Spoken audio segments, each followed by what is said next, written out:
Okay, so this is Inca. Lovely cob. I think he's about 15-1, maybe a bit more, might be 15-2. But a nice horse. The lady that owns him got it 100% right with him. This is only my opinion because I wasn't there, I don't know. But this horse was put between the shafts and that was it.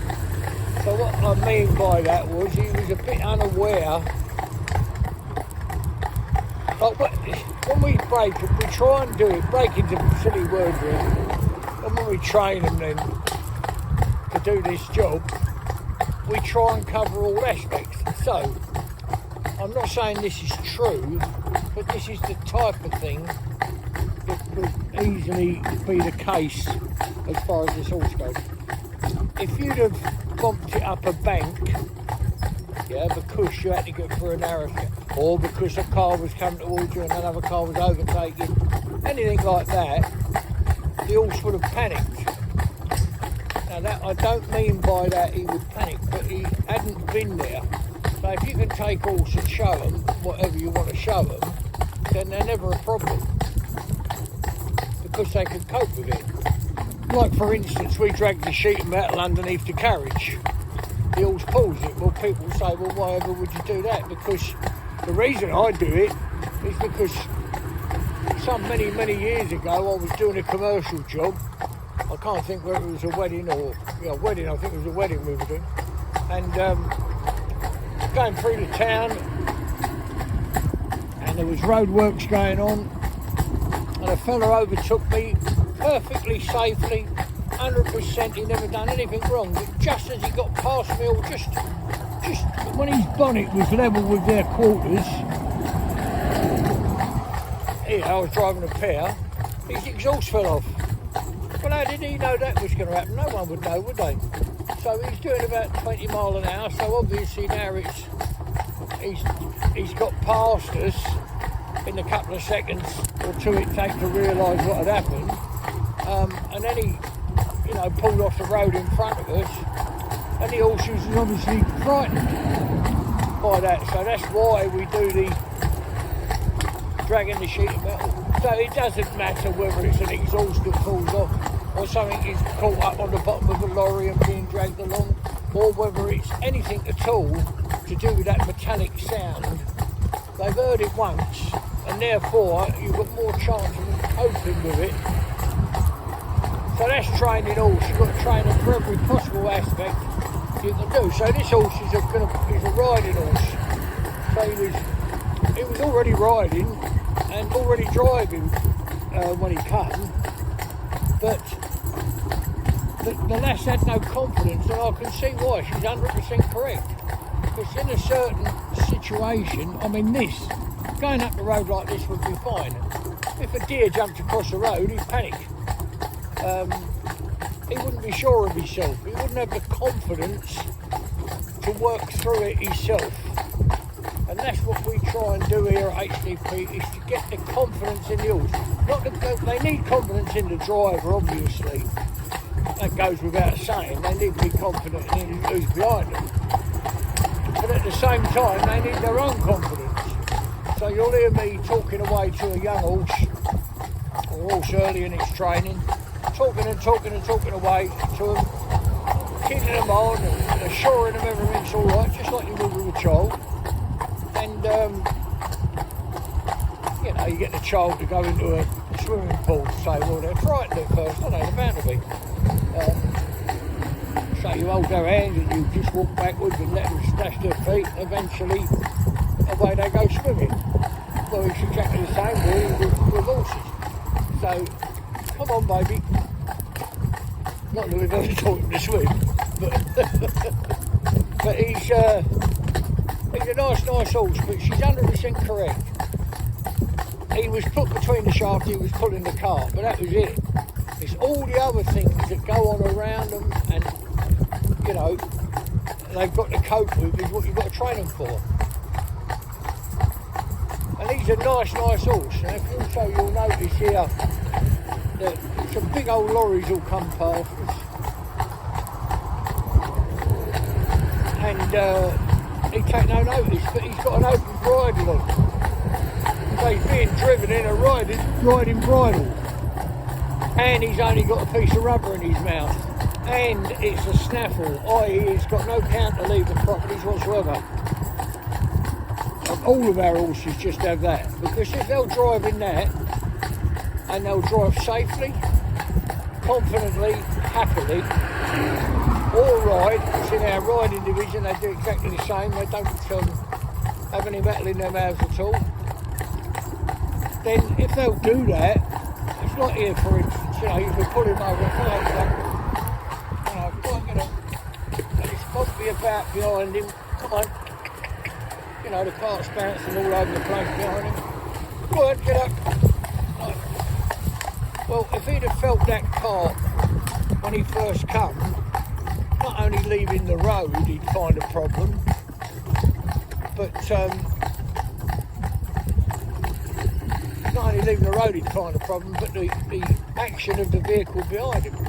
And if I just pull him off the road altogether here, come over there, my baby boy, that's it, stand still now, darling. And you see, look, he's completely open bridled. But you see the rubber bit in his mouth and he's soaping up nice. Yeah?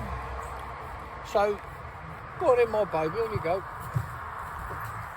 So, he's doing lovely.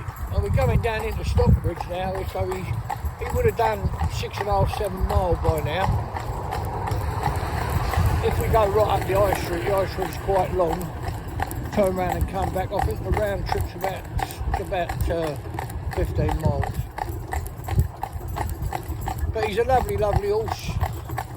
Now what the young lady that owns him has already been down. Got a little family, you know, a little boy and a young lad and mum and dad. And she's already been down and drove him and absolutely over the moon.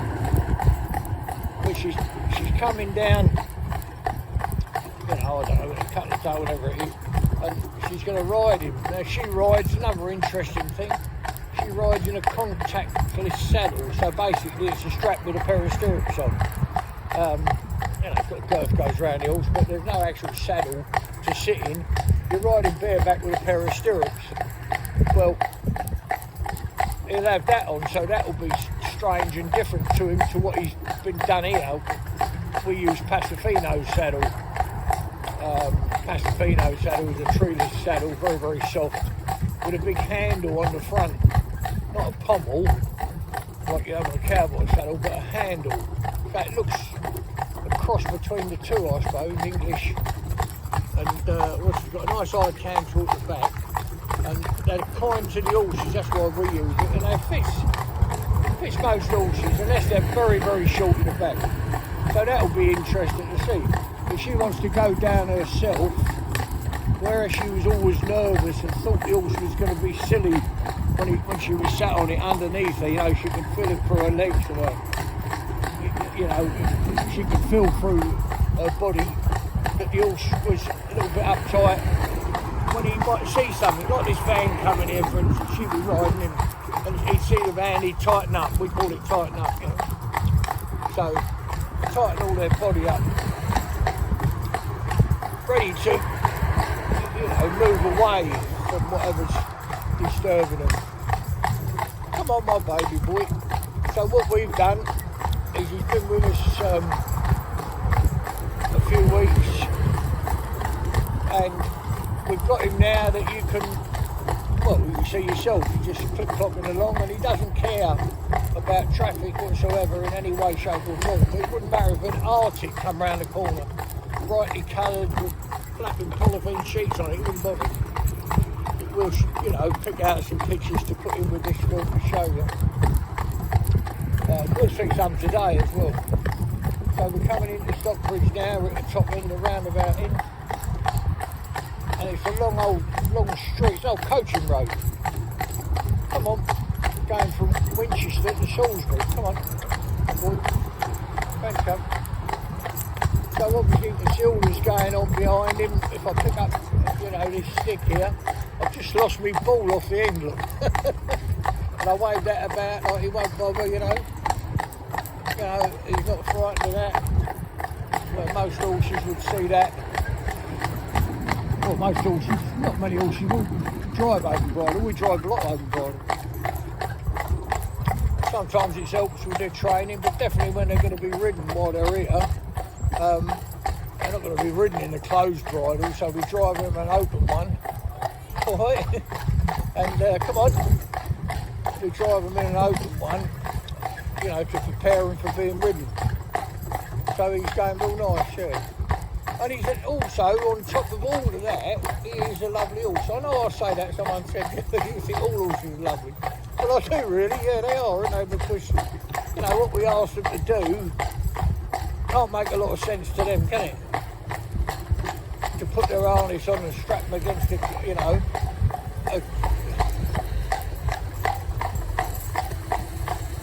Strap them against, you know, a lump of metal on four wheels. It don't make any sense to them, does it? I mean, their life is strolling about, eating a bit of grass, laying in the sun, getting out the wind, turning their bum towards the cold, don't they? And making babies, really, and all that involved in bringing them up and whatever. So, come on, my darling baby boy, there you go, you little rascal. He's got no great turn of speed now, where he did have a little bit of he would spurt away, you know, like shoot away quick if anything upset him, which would unnerve you if you were sat on him or driving him. But he don't do that now, and we've kept him at a nice, look up baby, right, good boy. We've kept him at a nice working pace, you know. Come on, folks. Got to stop for this little lad. What's that? Put your glasses on, that's it, and then you can see.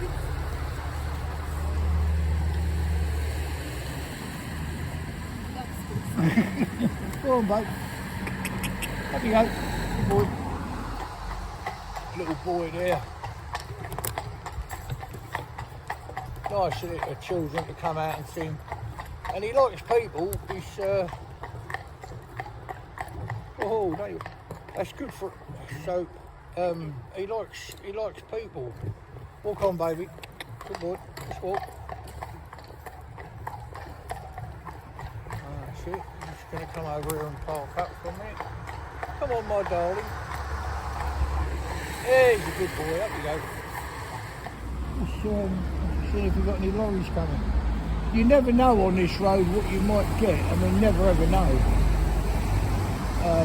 You know, how many vehicles you get on this road. Anyway, we're going to have a cup of coffee now. It's supplied by our Carrot and Coffee Club, which is lovely. You can see on the thing, if you want to join, you'll be more than welcome. So we're going to go and have a cup of coffee now, and he's going to have a rug over him. And walk up, babe. Good boy. Have a coffee, boy. That's it. Come over there, my darling boy. Walk up. Walk up. Walk up. Walk up. There's my little sugar plum. Up you come. That's it. Whoa, whoa, whoa. You're a good boy.